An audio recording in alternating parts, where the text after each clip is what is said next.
C'était très cool autrefois de monter sa start-up. Maintenant, c'est, je crois, encore plus cool chez les jeunes de monter sa start-up sociale. Dans ce nouvel épisode de Coffee on the Moon, on échange avec Thomas Delalande, directeur associé d'Impact Partner. Bienvenue.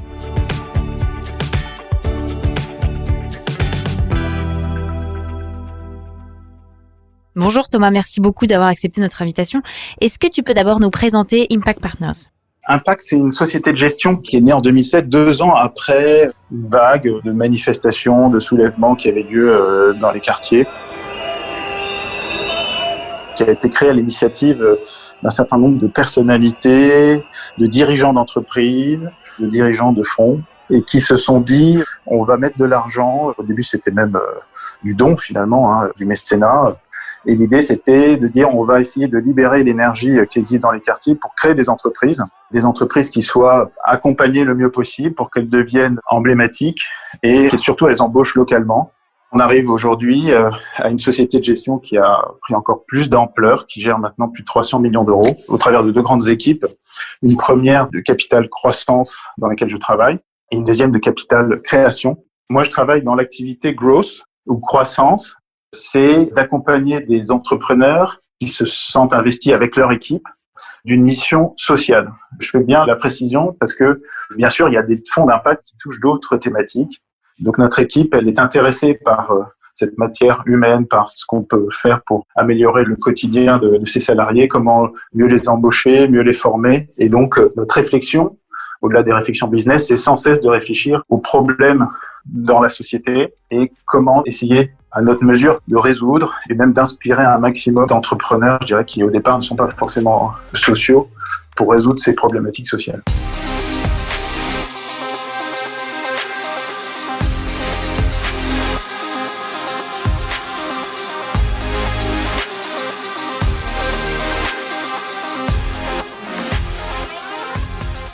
Donc, si je comprends bien, c'est un fonds d'investissement. Oui, Impact, c'est une société de gestion qui gère des fonds. Ton business, c'est un travail qui t'épanouit, qui t'éclate, qui contribue à te faire grandir. Entrepreneur ambitieuse. Deuxième des choses à faire, modifier sa stratégie. Si on n'a pas de résultats ou pas autant de résultats que l'on voudrait, modifier sa stratégie prend tout son sens. Et on vient souvent me dire « Marie, ton histoire est incroyable, comment tu as fait pour parvenir à de tels résultats aussi vite ?» Et ma réponse tient en un seul mot.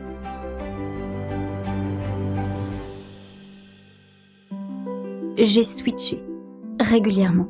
À chaque fois que j'en ressentais le besoin, la nécessité, bim, je changeais. Je changeais soit d'offre, soit de structure, soit de façon de travailler, mais je changeais. Le changement fait partie de mon leadership, de ma stratégie au quotidien, de ma façon de fonctionner en tant que businesswoman. Et pour modifier sa stratégie, il y a vraiment un plan simple à respecter. Commence par observer ce qui fonctionne, ce qui marche, et prends note de ce qui ne fonctionne pas bien ou de ce qui ne fonctionne pas encore. Et là, tu peux tout simplement trouver des actions qui te permettront d'arriver au niveau supérieur.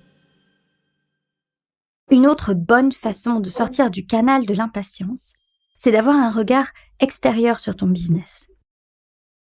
Alors oui, à ce moment-là, ça peut être tout à fait adéquat de se faire accompagner par quelqu'un qui aura plus d'expérience, qui sera déjà passé par là où toi tu es passé et qui aura des réponses. Moi, je sais que quand je fais appel à mes mentors et que je leur dis, écoute, moi, je traverse ceci ou cela, je ressors toujours des séances en me disant, fantastique, je suis venue avec plein de questions et j'ai enfin des réponses. Et puis, j'ai encore une autre technique pour se sortir du canal de l'impatience. Je vous invite à vous imaginer sur scène.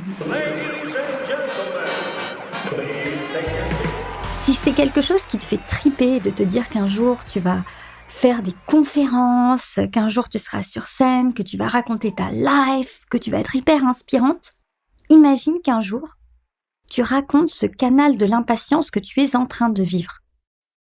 Et je t'assure qu'au niveau du mindset, ça va vraiment te permettre de switcher rapidement et de te remettre dans une ambiance où c'est ok. C'est une étape de mon parcours. C'est pas parce que j'ai l'impression que je suis bloquée que je vais rester toute ma vie. En fait, ce qui est très douloureux dans ce canal de l'impatience, c'est justement cette impression qu'on a qu'on va être bloqué à vie, que ça ne va jamais changer et qu'il faudrait qu'on fasse quelque chose, le truc magique, pour débloquer la situation. En général, c'est à ce moment-là que les personnes achètent des accompagnements avec vraiment un espoir de fou. Avec vraiment l'espoir que cet accompagnement va les débloquer complètement. Combien de fois je suis en entretien de vente avec des personnes et je les entends me dire « Marie, tu es mon dernier espoir ». Et c'est très touchant d'entendre cela quand on est soi-même entrepreneur et que soi-même on est passé par de telles situations. Parce que le canal de l'impatience, j'ai connu et je connais. Je sais ce que cela signifie. Mais ce que je voudrais vous transmettre aujourd'hui, c'est que l'important, ce dont il faut prendre conscience au sein du canal de l'impatience, c'est que justement cela ne va pas durer. Que quelle que soit sa durée, ça va changer. Je vous explique souvent qu'un business, c'est un être vivant. Et cela se vérifie encore quand on traverse le canal de l'impatience. Parce que les proverbes qui s'appliquent à notre vie de tous les jours s'appliquent à notre business également. Je pense que l'anthropomorphisme appliqué au business, le fait de considérer le business comme un être vivant, comme un être humain, ou en tout cas de le comparer à un être vivant, à un autre être humain, c'est vraiment une métaphore qui nous permet de mieux saisir le pourquoi des choses. Et quand on a un blocage au niveau du mindset, bien souvent, c'est parce que justement, on ne saisit plus le pourquoi des choses. Donc vraiment, une fois qu'on a posé des actions, qu'on persévère, qu'on modifie sa stratégie, au niveau du mindset, il faut vraiment se rassurer. Se dire qu'à un moment ou à un autre, ça va s'arrêter. Souffler un bon coup. Et prendre conscience aussi que je vende maintenant ou pas, ça ne change pas. Ça ne change rien. Le plus important, c'est de savoir que tu as cette capacité à vendre, que tu connais la recette de la vente. Le plus important, c'est de posséder cette sérénité intérieure, que tu poses les bonnes actions pour t'en sortir et que tu fais ce qu'il faut. Je dis souvent à mes clientes, vous savez les filles, moi je suis pas magique. Je n'ai pas de choix pot ni de baguette de sureau. Tout ce que j'ai, c'est une recette qui marche et que j'applique. Selon les personnes, cela peut prendre plus ou moins de temps. Mais cela finit toujours par fonctionner. Et c'est ça qui est important. Je pense que la meilleure des réponses au canal de l'impatience, c'est ce terme, toujours. Cela finit toujours par fonctionner. Il y aura toujours une solution. C'est cela, se mettre en mode Shadok. Pas de problème, que des solutions. Et puis quelque part, quand on ressent le canal de l'impatience, c'est parce qu'on fonctionne encore sur le système de la peur. Parce qu'on a peur de manquer d'argent. Et la meilleure des réponses quand tu te trouves au sein du canal de l'impatience, c'est de lâcher prise. De lâcher prise et pourquoi pas de contribuer à quelque chose de plus grand que toi. Donner de ton temps ou un petit peu de ton argent, pourquoi pas, enfin, faire avec tes moyens, mais contribuer à faire du bien pour quelqu'un.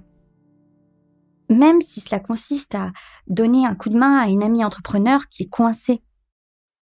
Mais faire du bien pour quelqu'un parce que dans l'univers, il y a une loi universelle qui n'est pas écrite, mais qui dit que si tu fais du bien à quelqu'un, ce bien te reviendra, d'une façon ou d'une autre.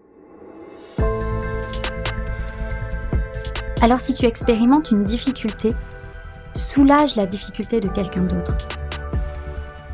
C'est la meilleure des réponses. Entrepreneur ambitieuse.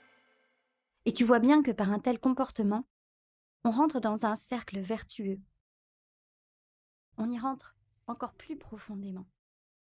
Et quand tu fais des bonnes choses, il ne pourra t'arriver que des bonnes choses. Lâcher prise et dépenser.